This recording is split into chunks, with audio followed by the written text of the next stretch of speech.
এই জাতির জীবনে অবিস্মরণীয় অর্জনগুলোর মধ্যে জলজলেতম অর্জন হচ্ছে জুলাই বিপ্লব এবং 5ই আগস্টের বিজয়। আবার যদি বাংলাদেশে আয়নাঘর ফিরে আসে, এক শতাব্দীতেও সেই আয়নাঘরের অন্ধকার প্রকোষ্ঠ থেকে জাতির মুক্তি পাওয়ার কোনো সম্ভাবনা নেই। যে হাজার হাজার মানুষ গুম হয়ে যাবে, তাদের লাশগুলো, কঙ্কালগুলো শীতলক্ষা, বুড়িগঙ্গা, সুন্দরবনে কিংবা বঙ্গোপসাগরে পাওয়া যাবে। যারা এমন সীসা ঢালা প্রাচীরের মতো দাঁড়িয়ে ছিল, যে যারা আক্রমণকারী ছিল, হত্যাকারী ছিল, তারা পর্যন্ত বলেছে গুলি করি মরে একটাই যায়, বাকিটি যায় না স্যার। যারা এরকম সীসা ঢালা প্রাচীর গড়ে তুলেছিল তারা কিন্তু অচেনা কেউ নয়। আপনার আমার সন্তান স্কুলে পড়ে, কলেজে পড়ে, কেউ হয়তো স্কুলেও যায় না, এমন বাচ্চাদেরকেও আমি দেখেছি। 5 বছরের বাচ্চা, সে পান নিয়ে দাঁড়িয়েছে এই বিপ্লবের সময়। সুতরাং এই জাতির জীবনে অবিস্মরণীয় অর্জনগুলোর মধ্যে জলজলেতম অর্জন হচ্ছে জুলাই বিপ্লব এবং 5ই আগস্টের বিজয়। এই শহীদদেরকে আমাদের চিরদিন মনে রাখতে হবে।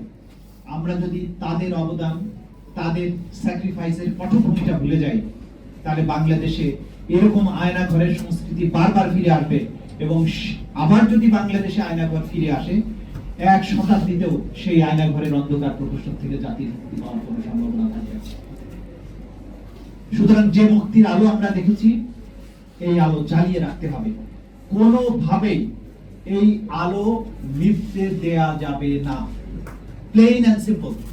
এই ঈদে জামা জুতো অ্যাকসেসরিজের ডিসকাউন্ট।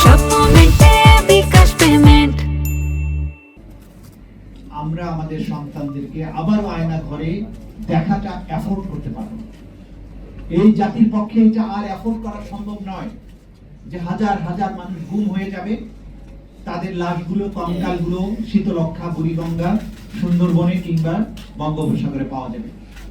এই জিনিস বহন করার মতো ক্ষমতা আমাদের আর নাই, এই জাতির আর নাই। আমরা সিম্পলি আনেবল, আমরা এটা আর হতে দিতে পারি না। সেটার জন্য কি করতে হবে? প্রথম কথা হচ্ছে এই অপরাধের বিচার আমাদের নিশ্চিত করতেই হবে। বিচারের কাজ পুরোদমে আগাচ্ছে। অনেকের মধ্যে যেটা সন্দেহ, সংশয় ছিল যে এতদিন সময় লাগছে কেন, 6 মাস হয়ে গেল, কেন বিচার হচ্ছে না? দেখুন, আন্তর্জাতিক অপরাধ ট্রাইব্যুনালের কার্যক্রম একটা আন্তর্জাতিক স্ট্যান্ডার্ড মেনটেন করে করতে হয়, এবং এইটা পৃথিবীর সবচেয়ে জটিলতম অপরাধের নাম হচ্ছে ক্রাইমস এগেইনস্ট হিউম্যানিটি বা মানবতা বিরোধী অপরাধ। এই অপরাধগুলো, এই গুমের যে বছরের পর বছর অন্ধকার প্রকোষ্ঠে ছিল, তারা এক একটা সেল আবিষ্কার করতে আমাদের কত পরিশ্রম করতে হয়েছে, কত টেকনোলজি ব্যবহার করতে হয়েছে, কত ধরনের পদ্ধতি অবলম্বন করতে হয়েছে, এবং আমরা কিন্তু এখনো সবগুলো আবিষ্কার করতে পারি নাই। সুতরাং এই তদন্ত